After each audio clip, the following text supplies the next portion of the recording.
August and asked me if I wanted to do some paintings for a book, and I made all of these paintings since August to November. So it was a lot of work. Thank God I was unemployed. So I was able to do it. It was really a lot of fun working with Dane. He wrote a lot of really great poems, and it was a good project. He's here and he's going to share some of his poetry now, and I hope you all enjoy. Thanks.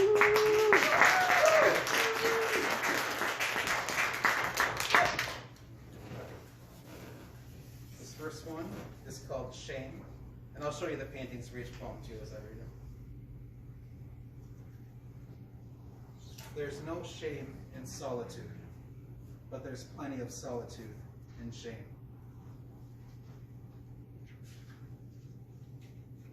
My body is a shape when it should be a feeling.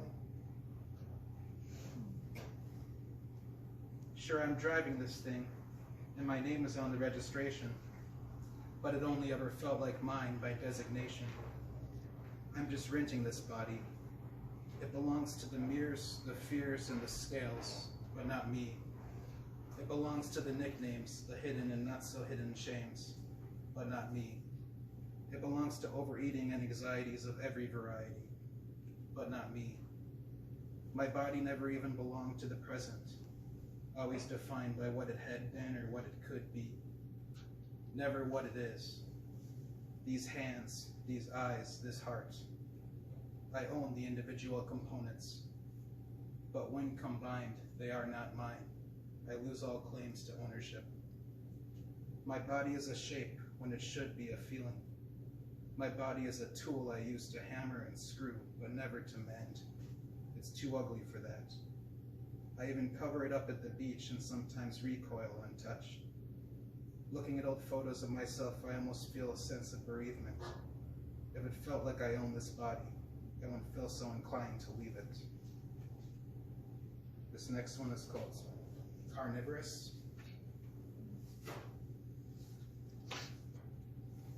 These thoughts are carnivorous, and they've picked up my scent. And then we've got I am. I am expired poison. I am a squeaky hearse.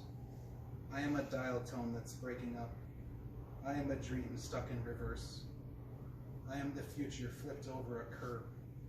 I am the dustpan without the broom. I am the television edit. I am the aura of a waiting room.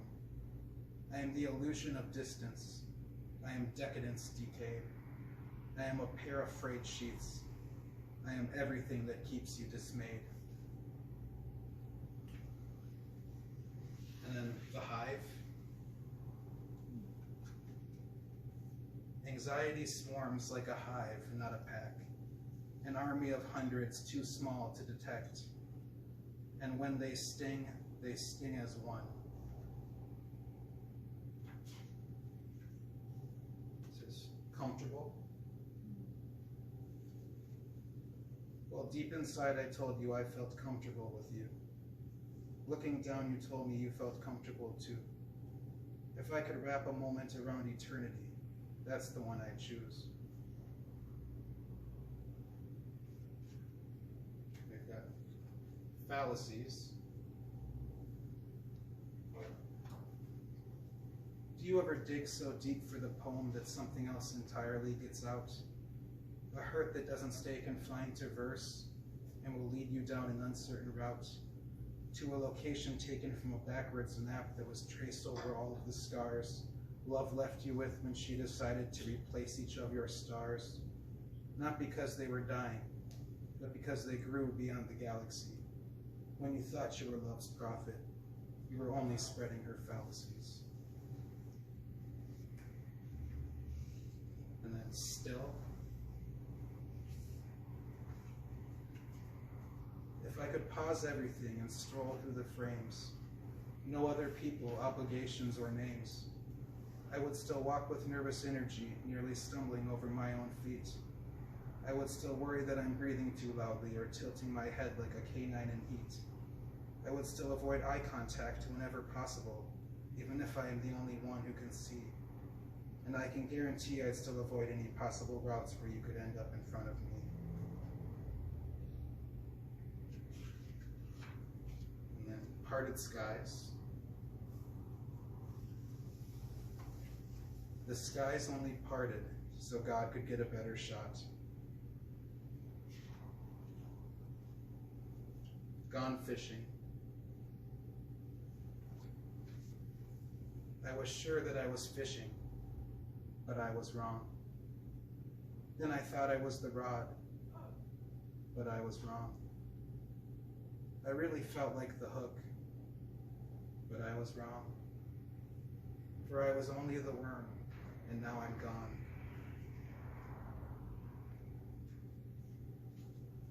And then this one's called April 11th, 2021, Abolish. This poem's about the murder of Dante, right? It's another amber afternoon when the imperialist blue turned a terrified yellow, looking past beautiful black and only recognizing red.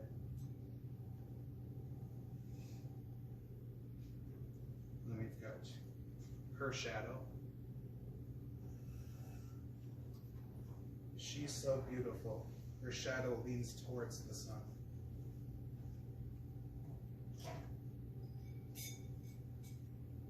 Obsidian. Anxiety swarms as though I am leaving a trail of blood, a stench. I become temporarily smudged. And it's not like fear. Fear can be compromised with or pushed aside. This is more of a physical force like gravity, but it pulls me backwards just slightly so that I am the only one who notices it. And I am conquered by self, a stranger wherever I go. As though I have been unearthed, I become the core. I become obsidian.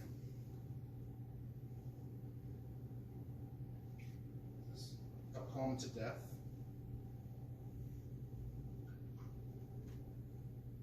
I wrote a poem to death that she mistook for courtship. And though I often dance with her, I wouldn't want to go on that honeymoon trip.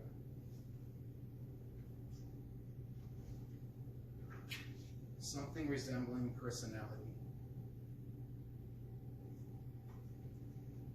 Capitalism ripped me from the roots like a weed. Democracy watered my hopes and washed away the seed.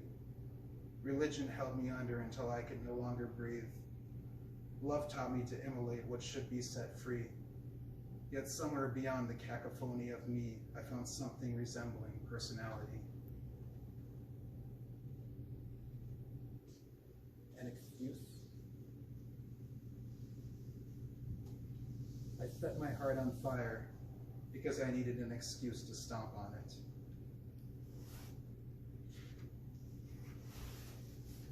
Kaboom.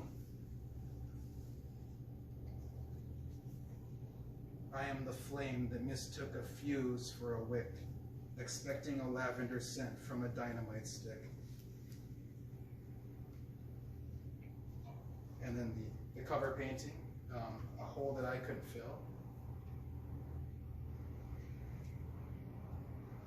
I found a hole that I couldn't fill, and there was no way around it. So I reached for God and tossed him in. God just got small, and the hole still wasn't filled. So I withdrew my money and tossed it in. I could smell my money burn, and the hole still wasn't filled. So I pulled out my love and tossed it in. My love made a single solitary thud, and the hole still wasn't filled. So I lowered my hope in a bucket. It came back up dangling and blue, and the hole still wasn't filled. For a moment I leaned over the hole. I wasn't mourning the things I lost. I was thinking of joining them. But then I realized there was nothing beyond the hole, and I just turned around. And then we have You May See Poems.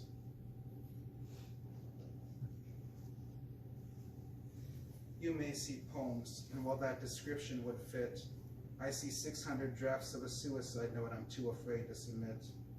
So in lieu of final publishment, I've chosen these daily punishments, laid out on the page like doses, the children of my neurosis. But if this instrument in my hand should transform into a weapon, let my verses run into the wild and don't let me brandish the pen. We have the nights and the days.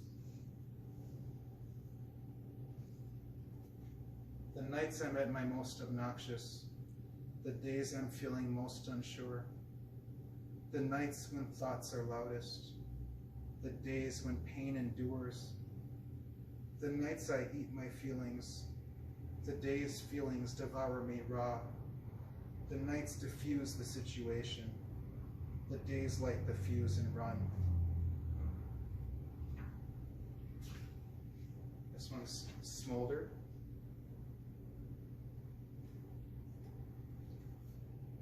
He was once a raging fire with embers that didn't need a reason to burn.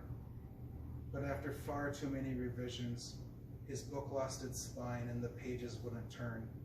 When he tried to open it up, passages would slip out and dance through the sky. If his flames hadn't been so smoldered, he could have ignited his pages into fireflies. And this is Stillness and Birdsong.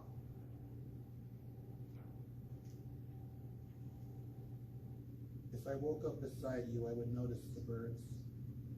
Drowned out by traffic, both mental and municipal, I rarely notice the birds. If I woke up beside you, time wouldn't notice us, and we won't notice time. She may even forget to pass as we lay there enveloped in stillness and birdsong.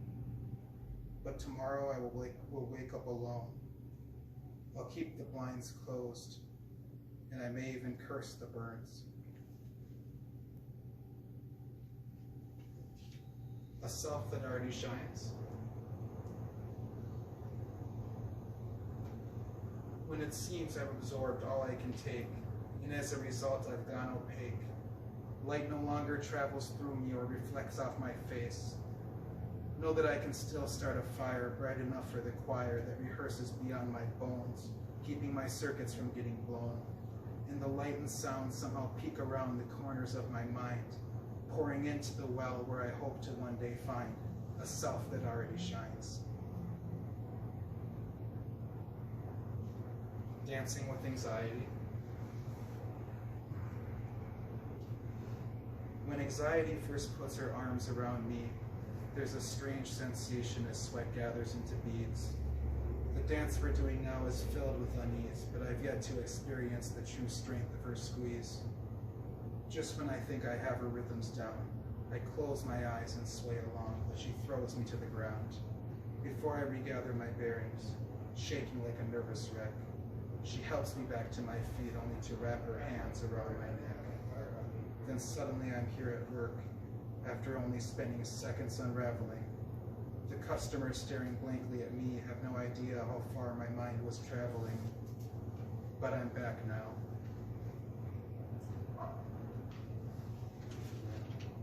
The lion and the sheep.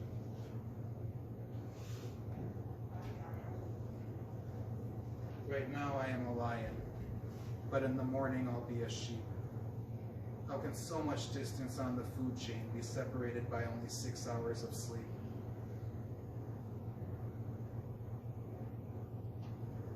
This was one of the only ones I didn't write this year. This kind of got me to start writing again about midway through last year, and then I wrote 700 poems this year, but this was kind of the one that kind of got the whole ball rolling back about midway through last year. It's called They Always Find Me.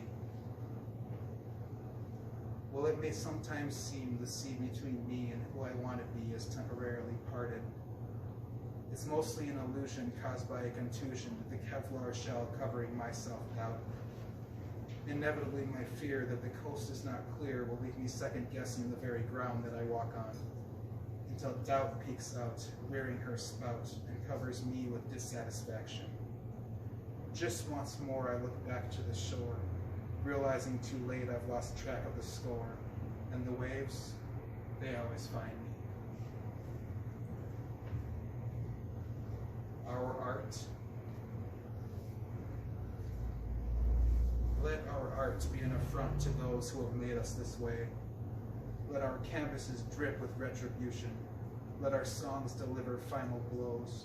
And let our poems heal wounds before infections turn us into them.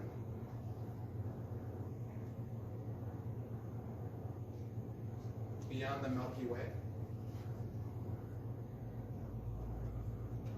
you were a satellite outside of orbit, intent to end the pain even if it took a part of you away. And the black hole, she welcomed you to her table, with a meal too sweet for the possibility of dessert. And so she left you stranded, motionless and weightless, beyond the Milky Way.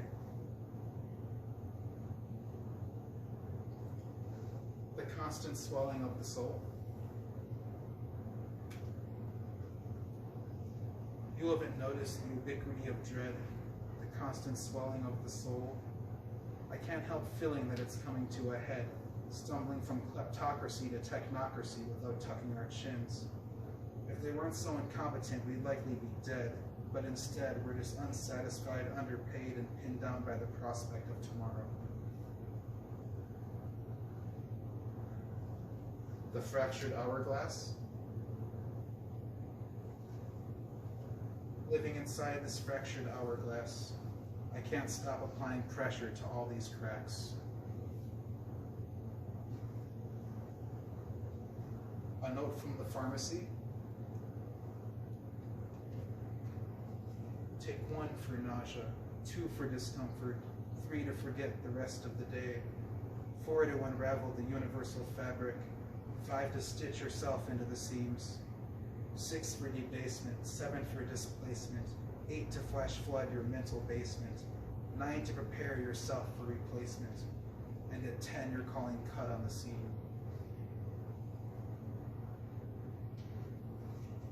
A hymnal for a departed war criminal. This is dedicated to General Pollock. Let's play a hymnal for a departed war criminal who knew what was at stake when he baked his lies in yellow cake. Though he could show no remorse, or as they call it, staying the course, for he was just a button that empire pressed when they needed their bloodthirst acquiesced. Seasons. I could spend seasons living off the nectar of your sweet flower. But if we're only together for just a single evening, we'll have to make seasons change in an hour.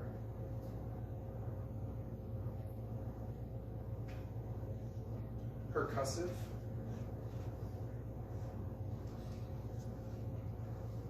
I lived a life so hollow they mistook me for a drum. After covering me up with canvas, they beat me until I was numb. I did my best to smile between my missing teeth as they were laying down polyrhythms on my face while keeping the perfect beat. But the finale was quite unfortunate. My heart let out its final groan before I had the chance to hear them play my ribcage like a xylophone. Crushed. Why does hope always get crushed? They could fillet it, flail it, flog it, or frag it. They could stab it, shoot it, skin it, or shock it. They could drown it, dissolve it, dilute it, or drain it. But all they ever do is crush it. Is there a single deity with creativity, or have they all grown as bored as me? My double? When my double crossed over from another dimension, he didn't face immediate arrest or indefinite detention. Instead, I took in my other with open arms, almost embracing him as a brother. It was a mistake with consequences so great, I wouldn't need to make another. My family and all my friends were quite apprehensive at first, but after a bit of my encouragement, everyone stopped assuming the worst. They even grew to like the guy, which made me kind of jealous. He was better than me at everything and so unrelentingly overzealous. When news came that the portal was closing and we both couldn't stay in the same reality, I feigned that I was feeling sadness, but deep down all I felt was glee. When I saw him being pursued by a crowd of everyone I held dear, under the fire of their torches I could almost taste my imposter's fear. It was then that it occurred to me, a truth so stark and grim. The mob was actually mine to deal with because they were being led by him. The Moth. I am the moth, I am the light, and I am drawn to the calm chaos of never.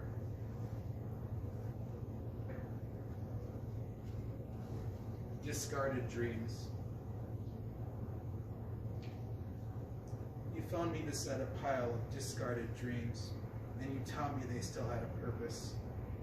If I dug deep enough to discover a seed, a better version of me would resurface. The flame.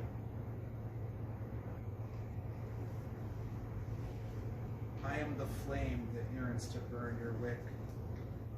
Wax will drip, new light will emit, and the day will be reborn between your thighs as we lock eyes and melt.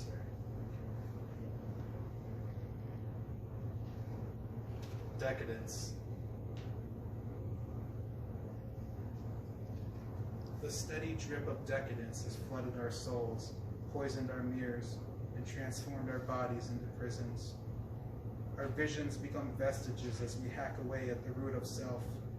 Our hope becomes malice as we bruise even our best intentions. And the ideal can't be reached, only gestured towards. One hand on the wheel. Like an out-of-body experience, canceled halfway through, life still unfolds before my eyes, but the feelings fled the coop.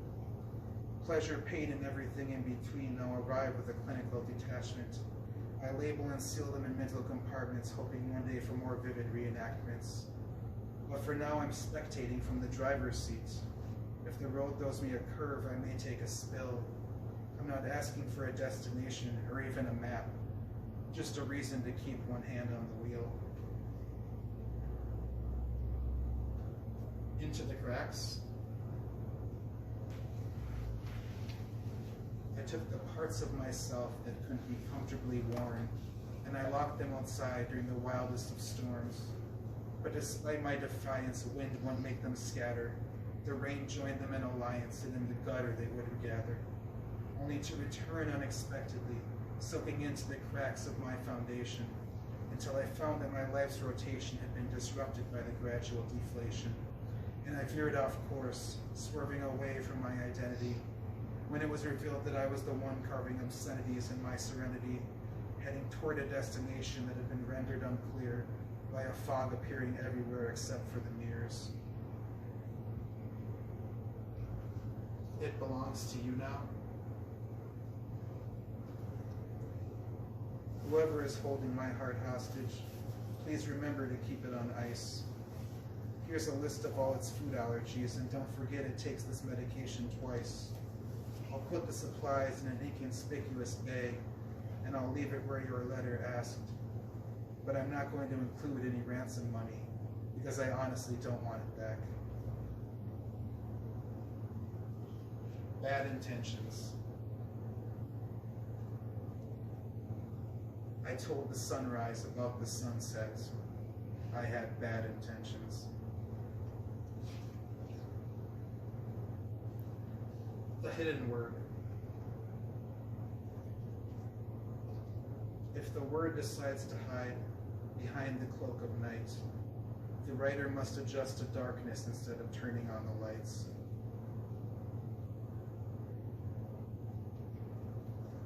The swimmer and the shark. I am the swimmer, and I am the shark, drawn to my own blood. Belief. I tried believing in something. I tried believing in nothing. I even tried believing in myself. Each one led to the same desolation. I think I ought to put belief back on the shelf.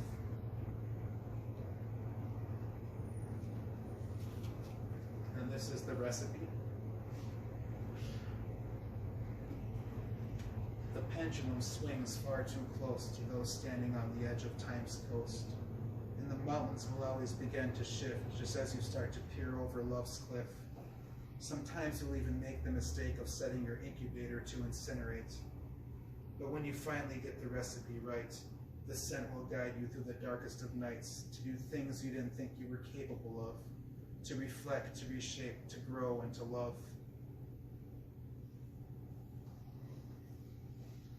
Exploration.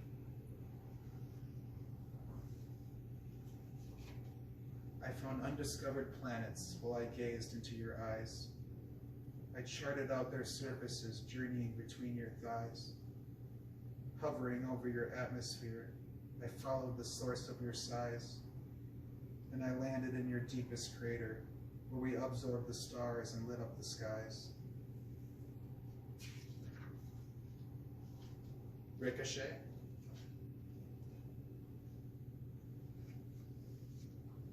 Another victim of Ricochet.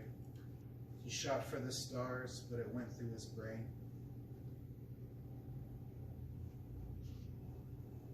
Calculating infinity. The pain didn't fade. It just knew which pathways to evade. And now it's calculating infinity in the unlit alleys of my brain.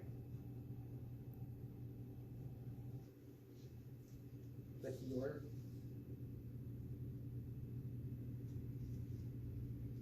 Selflessness is at the core of everything you do. Healing with your heart and hands, even while feeling so blue. Is there a way to believe in angels without believing all the rest? Because you lift people beyond the heavens. To this I can attest. A 20-year heist. It was a 20-year heist without a getaway vehicle. They promised overnight wars, but released 6,000 sequels. And they acted as though their desires to dice up an entire region started the day the towers fell, but their own words can trace their treason. For decades they signed their letters, pushing for securing strategic interests. But we knew exactly what they were saying, and still it didn't make any difference. Of course they'll never see their day facing trial at The Hague, because the blood that soaked their money somehow doesn't bleed through the flag. Magic show.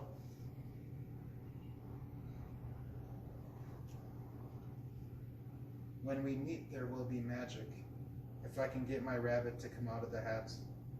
You can wiggle my wand and I'll shuffle your deck, as long as you promise not to saw me in half.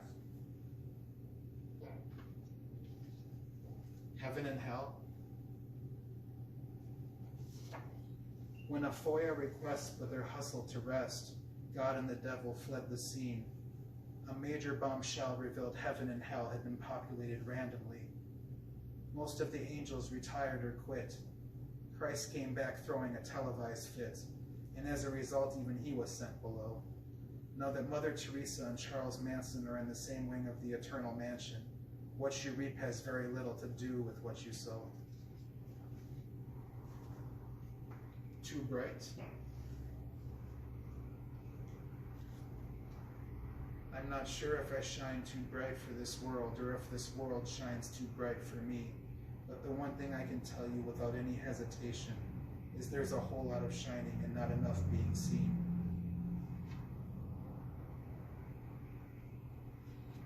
On second thought, I'd write a novel, but I'd kill off all the characters 30 pages in and we'd be left with a dozen chapters of wind whistling through blood-stained grass. Maybe it's time I wrote a novel. A finale.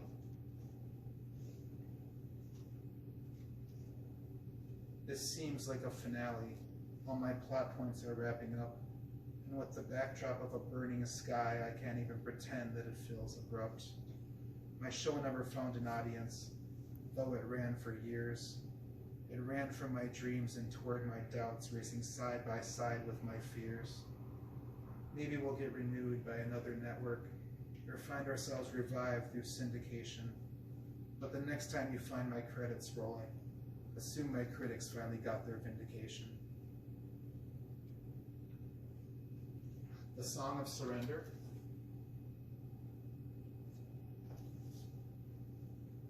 Well, the Song of Surrender sounds so sweet.